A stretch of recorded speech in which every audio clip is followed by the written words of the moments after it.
So the first three problems over here, these really don't have anything to do with the physics that we're going to be doing in a little while, but you should actually just know how to do these problems anyway. But these other two problems right here, they do. We're going to be using the mathematical skill sets for those two problems to be able to solve out for the physics problems in a little bit.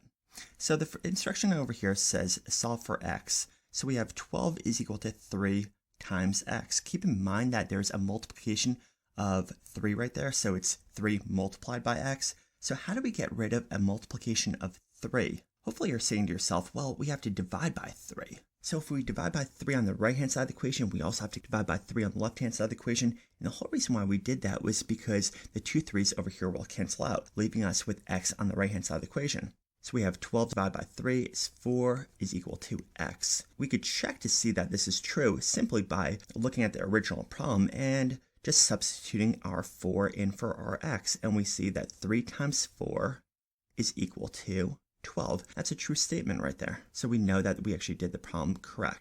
The next problem over here, we have 5 is equal to x divided by 3. Well, it's a division of 3, right? So what's the opposite of dividing by 3? Well, we have to multiply the right-hand side of the equation by 3. Being that we multiplied the right-hand side of the equation by 3, we also have to multiply the left-hand side of the equation by 3 as well.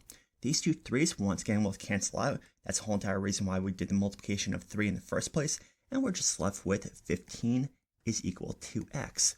Once again, you could look at the original problem over here and realize that if we do substitution of 15 in for the x right there on the right hand side, we have 15 divided by 3, which is equal to 5. The right hand side and left hand side are equal to each other. That's the definition of an equation in the first place, so that should make sense. Alright, so for this next one over here, maybe you haven't really seen this exponent over here. That's what the 2 is above the x. So we have x squared plus 3 is equal to 19. One thing that I actually really like to do is just tell my students that, hey, you know what? Over here on the left-hand side of the equation, what we have here is what's called terms. We have two terms here. You're essentially just having to, once again, isolate the x. So you have x squared over here plus 3. How do we get rid of this plus 3 over here, this second term? So to actually get rid of that, what we have to do is subtract 3 on the left-hand side of the equation. Being that we subtracted 3 on the left-hand side of the equation, what do we have to do on the right-hand side? Well, once again, we have to subtract the 3. And the whole reason behind this is to actually do this cancellation. So we are left with x squared is equal to 19 minus 3 is equal to 16. All right, well, we don't care what x squared is equal to. I want to know what x is equal to. So what's the opposite of squaring a number?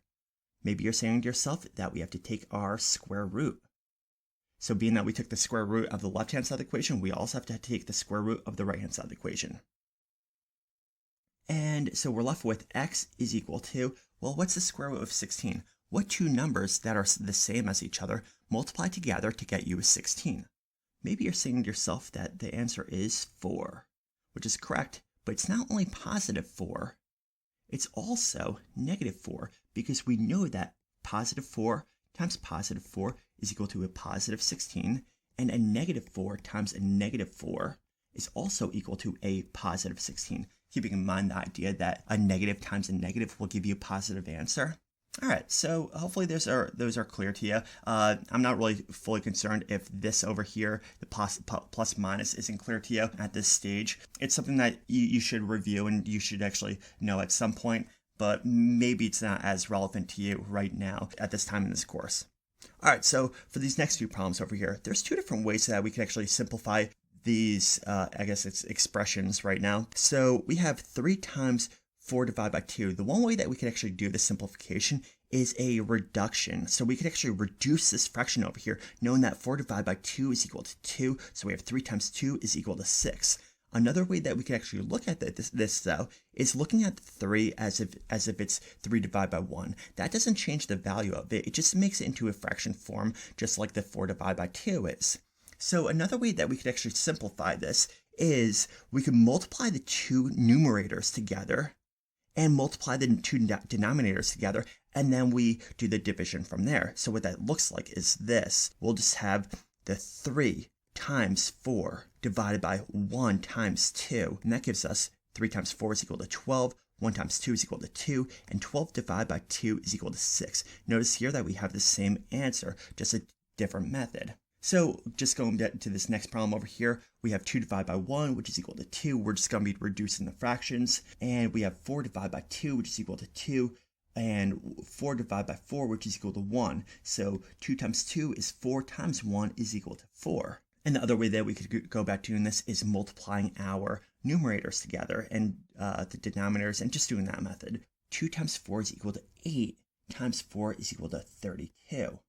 Divide that by 1 times 2 is 2, times 4 is 8, and 32 divided by 8 is equal to 4. Once again, noticing that we actually get the same answer over here. So this method over here of multiplying fractions together, that's what we're going to be using in our lesson.